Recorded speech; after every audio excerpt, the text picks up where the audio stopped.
Hello बच्चों, genius classes Udaipur एक बार फिर आ गए आपकी एक नई वीडियो लेकर। आज पढ़ेंगे हम चैप्टर नंबर 1 क्लास 10 साइंस। अब जैसे मैथ्स हो गई आसान, वैसे ही आपके लिए हो जाएगी साइंस भी एकदम आसान। चलो वीडियो स्टार्ट करते हैं। Chapter number 1 chemical equation and chemical reaction. छोटा सा एक ये जो नोट्स वगैरह है सारी चीजें आपको प्रोवाइड हो जाएगी, है ना। चलो देखना, सबसे पहले चैप्टर का जो नाम है वहीं से आप स्टार्ट करेंगे। देखना बच्चों, chemical reaction. What is the meaning of chemical reaction? It is a process of in which one or more substances are formed as a new substances, then it's called chemical reaction. क्या कह रहा वो, ये एक ऐसी process है जिसके अंदर वन और मोर सब्सटेंसेस मिलकर क्या बनाते हैं, एक नया सब्सटेंस बनाते हैं। उसको क्या बोलते हैं, chemical reactions. It is a process in which one or more substances are formed as a new substances, then it's called chemical reaction. और क्या कहेंगे इसमें, it cannot be reversed by physical methods. क्या कह रहा है वो, इसको वापस उसी फॉर्म के अंदर नहीं ला सकते। किस मेथड से, फिजिकल मेथड से। समझ में आया बच्चों, क्या है ये, केमिकल रिएक्शन। केमिकल रिएक्शन कैसे होता है, तो केमिकल चेंजेस द्वारा। ये केमिकल चेंजेस क्या होता है सर, जब किसी सब्सटेंस के अंदर केमिकली चेंज होते हो उसकी, तो क्या हो जाएगा, केमिकल चेंजेस। और उसको वापस उसी फॉर्म में लाना पॉसिबल नहीं हो तो वो क्या होता है, केमिकल चेंज। एक तरीके का और क्या चेंज होता है, फिजिकल चेंज। क्या होता है, फिजिकल चेंज। ये दोनों याद रखने हैं डिफरेंस हमको।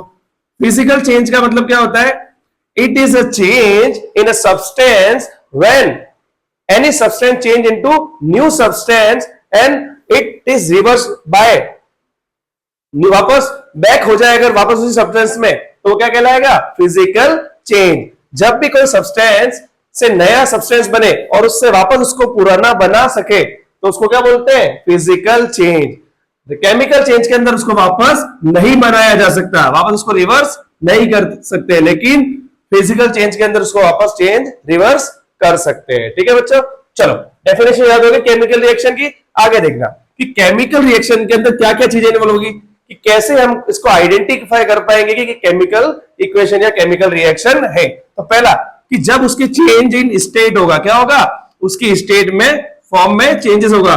Solid, liquid, gas and aqueous, ये चार फॉर्म हमने पढ़ा हुआ है पिछली क्लासों में। क्या पढ़ा हुआ है कि जब भी इनकी स्टेट चेंज होगी, सॉलिड, लिक्विड, गैस, एक्वस, इसमें अगर चेंजेस आता है तो क्या हो जाएगा, वो भी एक तरीके क्या है, केमिकल रिएक्शन।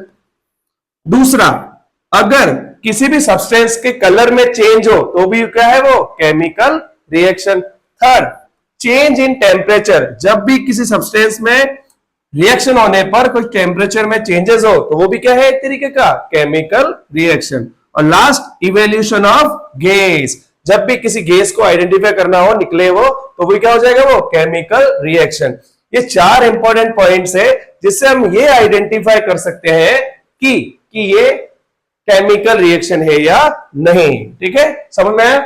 मीनिंग क्या है, it is a process in which one or more substance are form a new substance, then it's called chemical reaction. और क्या होता है केमिकल चेंज, जिसके अंदर इसको वापस रिवर्स नहीं कर सकते। और फिजिकल चेंज में नए सब्सटेंस से वापस पूरा सब्सटेंस बन सकता है। ठीक है, ओके बच्चों, आगे देखना, एक एक करके हम थोड़ा समझेंगे। देखना बच्चों, जैसे एग्जांपल दे रखा है बच्चों लेड नाइट्रेट का, कि अगर इसको बर्न करते हैं,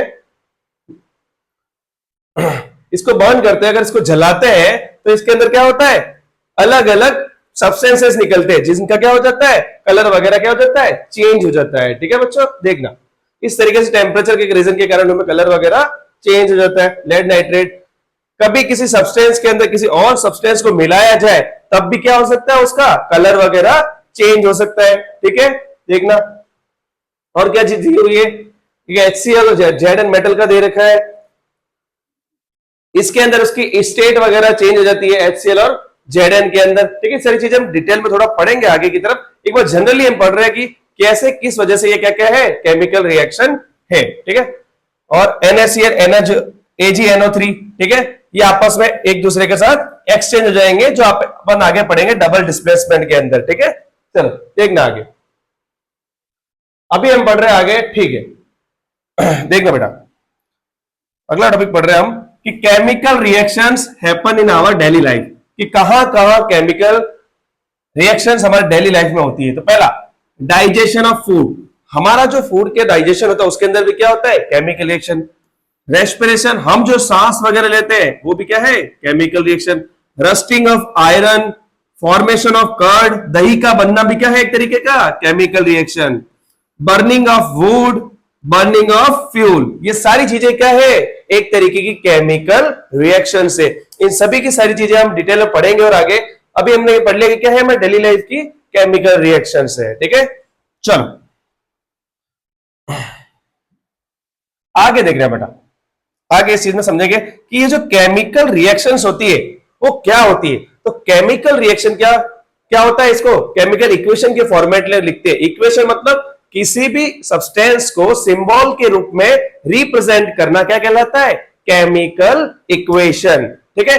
तो देखना कैसे केमिकल इक्वेशन वगैरह समझेंगे, देखना क्या होता है, रिएक्टेंट्स और प्रोडक्ट्स। देखना, the substance which take part in chemical reaction are called reactants. क्या कहलाता है कि जब भी किसी रिएक्शन के अंदर जो सब्सटेंस भाग लेते हैं, पार्ट लेते हैं, take part in any reaction, then it's called reactants. और the substance which are form during the reaction, जब भी हम किसी रिएक्शन को करेंगे और उसके अंदर जो न्यू सब्सटेंस बनेगा, न्यू सब्सटेंस फॉर्म होगा, वो क्या कहलाएगा, प्रोडक्ट्स।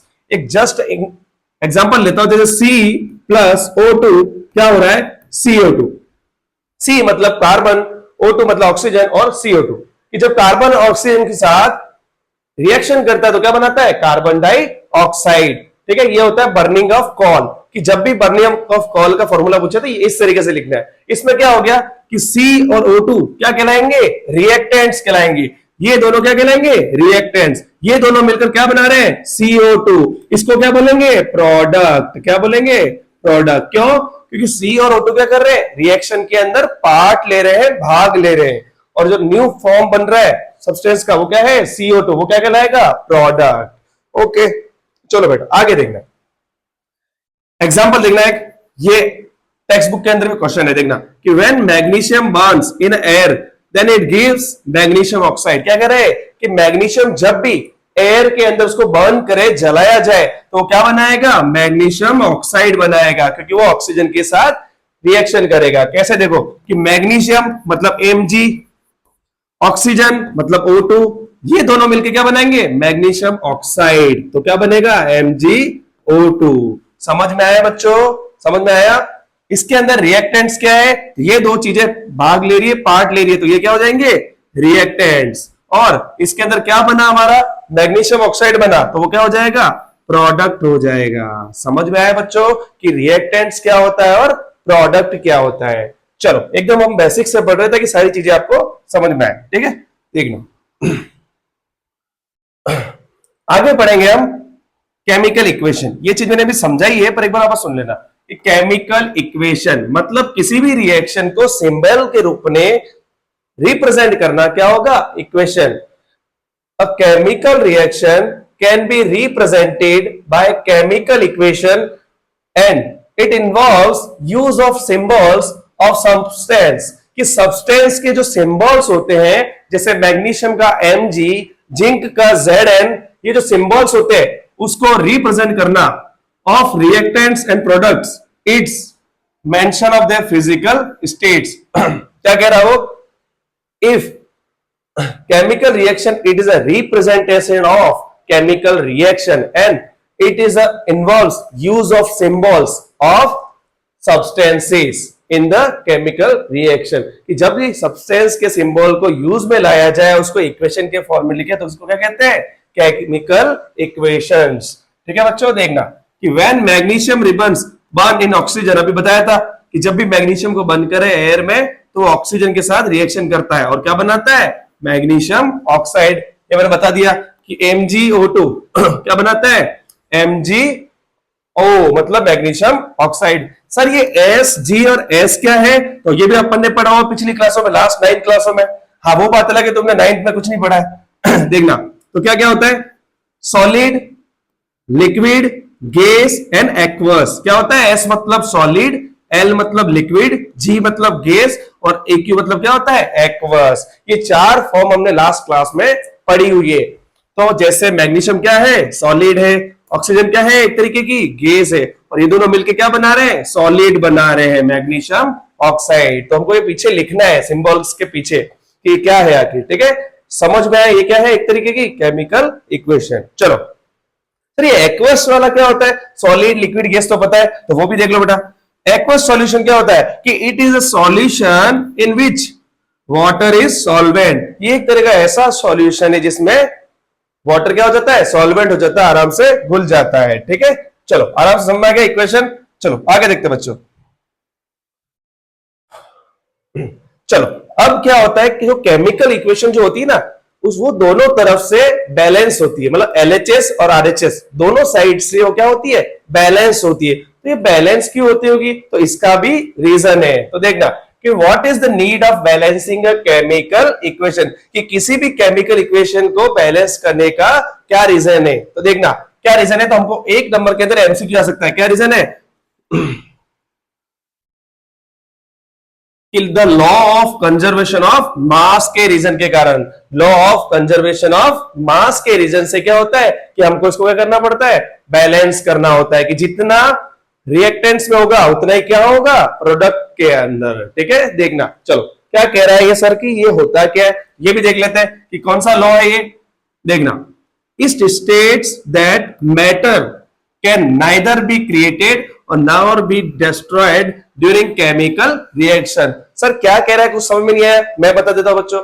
केमिकल रिएक्शन जब होती है तब क्या कह रहा है कि वो जो मैटर होता है, जो रिएक्टेंट सब्सटेंस होते हैं, वो ना डिस्ट्रॉय हो सकते हैं और ना ही क्रिएटेड हो सकते हैं। क्या कह रहा है, ना खत्म होंगे ना बनेंगे, मतलब जितने इधर है उतने ही कहां होंगे, सामने की तरफ, दोनों क्या होंगे, इक्वल, बराबर। ठीक है, ये चीज कह रहा है। आगे देखना, so the number of elements, जितने एलिमेंट्स है, एटम्स है, जो इन्वॉल्व है किसमें, केमिकल रिएक्शन में, should be same on reactant side and the product side. तो वो क्या कह रहा है कि कभी भी जो मैटर है nor be created or nor B destroyed, कि ना कभी वो क्रिएट किए जा सकते हैं और ना ही डेस्ट्रॉयड किए जा सकते हैं। ये कौन कहता है, law of conservation of mass. Okay बच्चों, तो ये इसमें क्या कह रहा है, वो रिएक्टेंट साइड में और प्रोडक्ट साइड में, बोथ साइड में क्या होंगे, एटम्स, नंबर ऑफ एलिमेंट्स क्या होंगे, इक्वल होंगे, बराबर होंगे। समझ में आया बच्चों, ये 2 नंबर के अंदर पूछ सकते हैं सारी चीजें। ठीक है, समझाना पड़ेगा हमको सारी चीजें, समझ में आ गया। चलो सारी चीजें मैं एकदम बेसिक से लेके चल रहा हूं, धीरे धीरे हम आगे पहुंचेंगे। ठीक है, देखना आगे हम देखते हैं कि सर आप जो ये बार बैलेंस बैलेंस कर रहे हो, क्या है ये बैलेंस, कैसे बैलेंस करते हैं। तो देखना बच्चों, अभी सिखा देता हूं, इसकी मैं एक अलग से वीडियो और लाऊंगा जिसके अंदर बहुत सारे और भी क्वेश्चन करेंगे। अभी मैं एक बेसिक एक क्वेश्चन लेके ये समझा देता हूं कि कैसे ये बैलेंस होता है। ठीक है, देख लो, देखना बेटा कि how to balance a chemical reaction.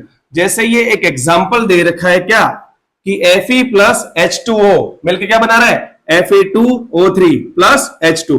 ये एक क्वेश्चन है, जब भी ऐसा क्वेश्चन है इसको कैसे बैलेंस करना है। तो देखना, हमको बनाना है एक बॉक्स इस तरीके का, इधर क्या लिखना है, एलिमेंट्स। एलिमेंट्स मतलब ये जो आया, एक Fe आया, एक H आया और एक O आया, तो तीनों के हमने नाम लिख दिए कि 1 2 एंड 3। ठीक है, उसके बाद हमको क्या बनाना है, एक LHS बनाना है साइड और एक बनाना है RHS। LHS मतलब इस साइड वाला, लेफ्ट हैंड साइड, और RHS मतलब राइट हैंड साइड, उस साइड वाला। ठीक है, इस तरफ हमको F में कोई एलिमेंट्स कितने दिख रहे हैं, कोई नहीं दिख रहा है, 1 दिख रहा है।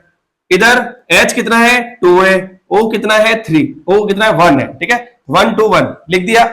उसके बाद क्या करेंगे हम, राइट हैंड साइड क्या लिख देंगे, Fe कितना है, 2 है, O कितना है, 3, H कितना है, 2। ठीक है, जो चीजें गिवन है वो हमने लिख दी। अब आपको यहां देख के क्या पता चलता है कि कौन सी चीज इक्वल है और कौन सी नहीं है। देखो यहां ये 2 और 2 दोनों इक्वल है, कौन सा आपको अनइक्वल दिख रहा है, जैसे हमको दिख रहा है कि सर Fe वाला यहाँ 1 है और यहाँ पर क्या है, 2 है, तो इन दोनों को क्या करना है, हमको इक्वल। यहां तो ऑलरेडी 2 है तो हमको यहाँ पर भी 2 बनाना है, तो किससे मल्टीप्लाई करना पड़ेगा, 2 से। तो कितना बन गया ये, 2 बन गया। तो लेफ्ट हैंड साइड में हमने क्या किया, Fe के अंदर 2 का मल्टीप्लाई किया, लेफ्ट हैंड साइड ये रही, तो यहां क्या लिख देंगे हम, 2 लिख देंगे। समझ में आया?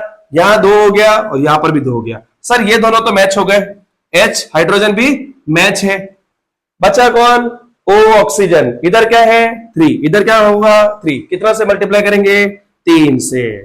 मल्टीप्लाई करने पे हो गया 3, तो ऑक्सीजन का क्या हो जाएगा, आगे की तरफ 3 लिख दिया, क्या लिख दिया 3। सर 3 तो लिख दिया, तो चक्कर क्या पड़ गया, अब हाइड्रोजन का बिगड़ गया, ऑक्सीजन का सही क्या हो गया, हाइड्रोजन का बिगड़ गया। समझ में आया? देखना अब ऑक्सीजन का तो दोनों तरफ क्या हो गया, 3 3 हो गया।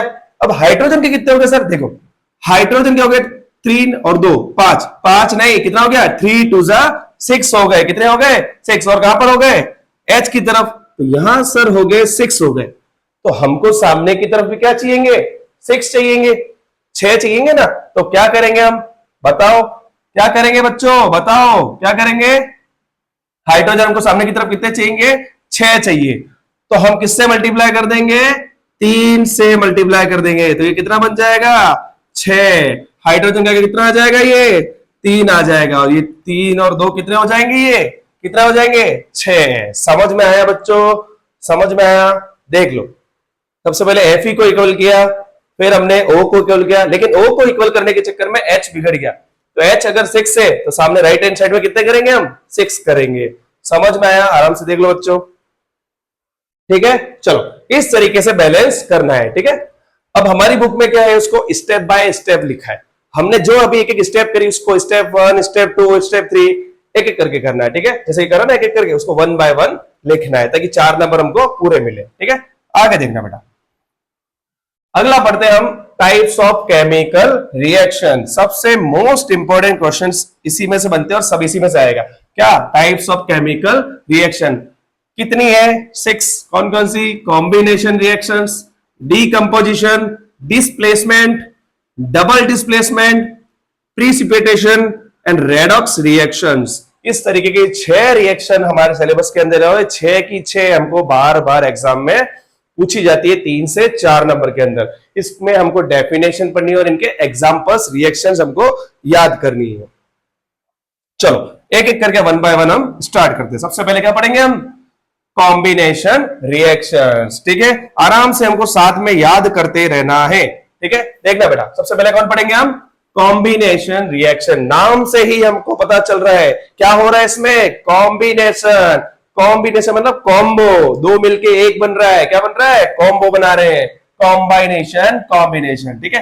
देखना बेटा क्या कह रहा है ये, कि these are the reactions in which 2 or more substances combine to form a new single product। क्या कह रहा है कि combination reaction means that when 2 or more substances combine to form new product then it's called combination reaction। कि जब भी 2 या 2 से ज्यादा सब्सटेंसेस मिलकर कंबाइन होकर एक न्यू प्रोडक्ट बनाए, फॉर्म करे, तो उसको क्या कहते हैं, कॉम्बिनेशन रिएक्शन। देखो इसका एग्जांपल क्या है, देखा कि ये एक ए है और एक बी है, कौन है, एक ए है और एक बी है, ये दोनों मिलकर क्या कर रहे हैं, जोड़ी बना रहे हैं। अब जोड़ी बन गई इन दोनों की, क्या बन गई, ए बी। ए और बी दोनों की जोड़ी मिलकर क्या हो गया, ए बी बन गया। तो जब भी ये 2 मिलकर या 2 से ज्यादा मिलकर एक बन जाए, वो क्या है, कॉम्बिनेशन रिएक्शन। सर ये तो हमको समझ में आ रहा है, बिल्कुल आएगा बेटा, ठीक है, देखते रहना। चलो एग्जाम्पल लेंगे इनके, देखना एग्जाम्पल क्या है, देखना। हाँ ठीक है, ये क्या हुआ, addition of water to quicklime. चलो सबसे पहले याद क्या रखना, क्विक लाइम। क्विक लाइम का फॉर्मूला क्या होता है, तो CaO। CaO याद रखना, ये सब क्विक लाइम स्लैक लाइम सब पढ़ेंगे हम, है ना। तो क्विक लाइम का फॉर्मूला क्या होता है, CaO मतलब कैल्शियम ऑक्साइड। क्या होता है ये, कैल्शियम ऑक्साइड, ठीक है, याद रखना ये सब। ये फॉर्मूले वगैरह पूछते रहते हैं एग्जाम में, MCQ वगैरह में। CaO वो कह रहा है कि अगर कैल्शियम ऑक्साइड के साथ वाटर की रिएक्शन हो तो क्या बनता है, CaOH स्क्वायर। सर ये क्या होता है, ये होता है कैल्शियम हाइड्रो ऑक्साइड। क्या होता है, कैल्शियम हाइड्रो ऑक्साइड, ठीक है, समझ आया। सर इसका और कोई दूसरा नाम नहीं क्या, हाँ है, बिल्कुल है बेटा। इसको क्या बोलते हैं, स्लैक लाइम। क्या बोलते हैं, स्लैक लाइम, हिंदी में इसको बोलते हैं भुजा हुआ चूना। ठीक है, ध्यान रखना बच्चों, समझ में आएगा कि ये दो मिलके क्या बन गए, एक बन गया। तो ये क्या हो गया, एक तरीके की कॉम्बिनेशन रिएक्शन। समझ में आया बच्चों, ये एक और ये एक क्या मिल गए, न्यू प्रोडक्ट बनाया। समझ में आया बच्चों, calcium oxide and water make new product, then it's called calcium hydroxide. समझ में आया, इसका दूसरा नाम क्या बेटा, स्लैक लाइम। ओके बेटा, चलो आगे दूसरा एग्जाम्पल हम देखेंगे, बर्निंग ऑफ कॉल। ये बार बार पूछा जाता है, बहुत इजी है पर बार बार पूछते हैं। बर्निंग ऑफ कॉल की क्या केमिकल इक्वेशन है, तो सी कार्बन एंड ऑक्सीजन मिलकर क्या बनाते हैं, कार्बन डाइऑक्साइड। समझ में आई, मैंने उसमें भी समझाया था, है ना, इक्वेशन के अंदर। ठीक है, तो कार्बन और ऑक्सीजन मिलकर क्या बना रहे हैं, कार्बन डाइऑक्साइड, दो मिलकर एक बना रहे हैं। चलो आगे तीसरा example, formation of water. Water बन रहा है, वाटर कैसे बनेगा, एक तो हाइड्रोजन का और एक ऑक्सीजन का मिलकर क्या बनाएगा, H2O। सर ये बैलेंस नहीं दिख रहा है, अभी एक बार बैलेंस का नहीं दिखना है ना, एक बार केवल ये देखो कि याद हो जाए। ठीक है, बैलेंस का नाम सीख जाएंगे, कोई बड़ी बात नहीं है। ठीक है, जैसे यहाँ दो है, यहाँ दो है, ये सर ये तो बैलेंस ही नहीं दिख रहा है, हाँ नहीं होगा, ये देखो दो कर दिया। अब यहाँ 2 और 2 4 हो गया, पर ओ क्या हो गया, इक्वल हो गया। सर इधर इक्वल नहीं है, तो बस बेटा ये दो लगा दी, ये 4 होगा, ये भी 4 होगा, ये 2 है और ये भी 2 है। समझ में, इस तरीके से इक्वल करना हम धीरे धीरे सीख जाएंगे। एक बार भी याद हो गया कॉम्बिनेशन रिएक्शन, समझ में आ गया। चलो ये तीनों एग्जाम्पल जितना हो सके याद रखना। चलो आगे देखते हैं हम डीकंपोजिशन रिएक्शन। रिएक्शन पढ़ रहे, सबसे पहले हमने क्या करी, जोड़ी बना दी। क्या करा, पहले मैं जोड़ी बना दी उनकी। ठीक है, चलो दूसरा हम ही क्या कर रहे हैं, डीकंपोजिशन रिएक्शन। अब उनको क्या कर रहे हैं, तोड़ रहे हैं, टुकड़े कर रहे हैं उनका। कैसे, देखो इसकी क्या मतलब होता है, देखना कि these are the reaction in which a single substances breaks down into two or more substances। क्या कह रहा है कि जब एक सिंगल सब्सटेंस ब्रेक होकर टूट टूट कर दो या दो से ज्यादा सब्सटेंस में बट जाए तो उसको क्या कहेंगे, डीकंपोजिशन रिएक्शन। याद कर लो कि decomposition reaction means when a single substance breaks into two or more substances, then it's called decomposition reaction. पहले पढ़ा था कि ए और बी मिलकर ए बी बने तो कंबाइन हुए। अब क्या कह रहा है, वो जोड़ी तो बन गई, थोड़ा टाइम टिकी, लेकिन ए और बी में वो बट गए। जोड़ी टूटने पे क्या हो गए, ए और बी पे बट गए। समझ में आया बच्चों, ये समझ में आ गया होगा, बिल्कुल आ गया होगा बच्चों, है ना। डीकंपोज हो गया, टुकड़े हो गए, उनके ब्रेक्स हो गए। ठीक है, आगे देखना बेटा। अब हम देखते हैं कि डीकंपोजिशन के अंदर भी तीन है। सर तीन है, हाँ तीनों याद करने, लेकिन एकदम इजी है। देखना कौन कौन से, देखना कि पहला है थर्मल डीकंपोजिशन, दूसरा है इलेक्ट्रोलाइसिस और थर्ड है फोटोलाइसिस। सर ये देखना कैसे, एक तो होता है ऑन हीट के, एक होता है इलेक्ट्रिसिटी का, एक होता है लाइट का। सर कैसे क्या है ये, धीरे धीरे याद होगा, देखते जाओ। पहला क्या कह रहा हो, थर्मल डीकंपोजिशन, दूसरा इलेक्ट्रोलाइसिस, थर्ड फोटोलाइसिस। समझ में आ रहा है, नहीं आ रहा है, बिल्कुल नहीं आ रहा होगा, चलो धीरे धीरे आएगा। देखना क्या कह रहा है वो, डीकंपोजिशन जब टुकड़े क्या हो, एक से दो के अंदर। चलो पहला वो कह रहा है कि thermal decomposition. Sir thermal, thermal मतलब हीट, मतलब सर कि जब डीकंपोज हीट के द्वारा हो, हीट के द्वारा हो, by heat, then it's called thermal. जब वो चीज इलेक्ट्रिसिटी के द्वारा हो तो वो इलेक्ट्रोलाइसिस। एंड जो चीज लाइट के द्वारा हो, लाइट के माध्यम से हो, by light, then it's called photolysis. Sir समझ में इतना नहीं आया, धीरे धीरे आएगा बच्चों, धीरे धीरे, है ना, देखते रहना। चलो डीकंपोजिशन हमको याद हो गया, क्या याद हो गया कि जब सिंगल सब्सटेंस ब्रेक होके टू और मोर सब्सटेंसेस में चेंज हो जाए, जैसे ए और बी में टुकड़े हो गए। कितने टाइप्स के, तीन। कौन कौन से, thermal decomposition, electrolysis and photolysis. Thermal में ऑन बाय हीट, ये इलेक्ट्रिसिटी, और ये बाय लाइट। ये तीन हमको याद रखना है, उसी डेफिनेशन को उसमें जोड़ना है कि और decomposition when energy is given by heat, then it's called thermal decomposition, and energy is given by electricity, then it's called electrolysis, and when decomposition is in energy is given by light, then it's called photolysis। ठीक है, चलो आगे देखना। Example दे रखे हैं करके देखना। चलो हीट का एग्जाम्पल दे रखा है, फिर लाइट का और एक इलेक्ट्रिसिटी का पढ़ेंगे। ठीक है, देखना क्या कह रहा है वो, देखो पहला वो कह रहा है decomposition of ferrous sulphate. Ferrous sulphate जो है उसके क्या करेंगे हम, टुकड़े करेंगे। फेरस सल्फेट मतलब सर FeSO4 जब फेरस सल्फेट को हीट दी जाए, गर्म किया जाए, तो वो देखो अलग अलग Fe2O3 SO2 और SO3 इन अलग अलग सब्सटेंसेस में डिवाइड हो रहा है, ब्रेक हो रहा है। इसी को क्या बोलेंगे, डीकंपोजिशन बाय हीट। हीट देने पे क्या हो रहा है, वो चेंज हो रहा है, उनके कलर भी क्या हो रहा है, ग्रीन से इसका रेड हो गया, और इसमें क्या हो रहा है, स्मेल ऑफ बर्न सल्फर। समझ में आ रहा है बच्चों, इनके क्या हो गए, डीकंपोज्ड हो गए। देखना आगे, डीकंपोजिशन ऑफ लेड नाइट्रेट। ठीक है सर, लेड नाइट्रेट PbNO3 और 2, अगर इसको हीट दे रहे तो क्या कर रहा है वो, 2PbO 4NO2 प्लस O2 कि ये जो लेड नाइट्रेट है उसको भी अगर हीट दे तो क्या कर रहा है वो भी क्या हो रहा है, अलग अलग सब्सटेंसेस में ब्रेक हो रहा है, टूट रहा है। इस तरीके से किसके एग्जांपल हो गए, डीकंपोजिशन के, और किसके अंदर, हीट के अंदर। समझ में आया, चलो आगे देखना बच्चों, आगे देखेंगे हम, वही बताया हुआ लेड नाइट्रेट का छोटा सा एग्जांपल दे रखा है कि लीड नाइट्रेट को अगर गर्म कर रहे हैं तो क्या हो रहा है, वो PbNO3 वाला वो एक एक करके अलग अलग पार्ट्स में डिवाइड हो रहा है। छोटा सा एक एग्जांपल दिया हुआ है ना। चलो ठीक है, आगे देखना। अब इलेक्ट्रिसिटी, इलेक्ट्रोलाइसिस क्या कह रहा है, देखो इसमें कि जो वाटर होता है H2O वो क्या होता है, इलेक्ट्रिसिटी के द्वारा उसको ब्रेक्स करते हैं। जैसे H2O वो इलेक्ट्रिसिटी के माध्यम से क्या हो जाता है, एक तो H2 और एक O2। समझ में आया बच्चों, क्या हो रहा है, वो H2O किस में डिवाइड हो रहा है, H2 और O2 में, किसके वजह से, electricity. H2 and O2 form in the ratio of 2:1। MCQ पूछ सकते हैं कि H और O जो होता है हाइड्रोजन ऑक्सीजन वो किस रेशियो में होता है, तो 2:1, तब जाके क्या होता है, वाटर बनता है। ठीक है, वाटर के समझ आया। चलो आगे देखना, ये क्या चीज है, एक छोटा सा एग्जांपल ले रखा है कि एक गिलास के अंदर क्या है, एक है ऑक्सीजन की ट्यूब और एक है हाइड्रोजन की।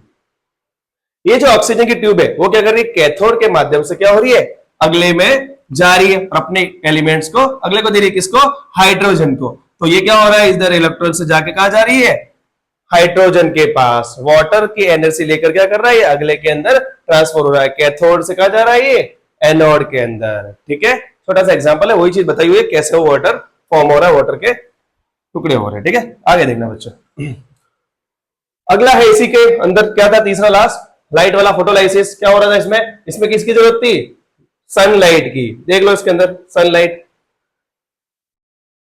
चलो, सिल्वर क्लोराइड जो है वो क्या हो रहा है, सन एक्सपोज के द्वारा क्या हो रहा है, उसके डीकंपोज हो रहा है। जैसे 2AgCl किसमें डीकंपोज हो रहे हैं, 2Ag एंड Cl2। ये क्या हो गया, इसमें डीकंपोज हो गए। पहले ये व्हाइट थे, अगर सनलाइट इनको मिलने पर क्या हो गए, ये डीकंपोज हो गए, टूट गए, किसको कट गए, 2Ag एंड बदल गए ग्रे कलर के अंदर।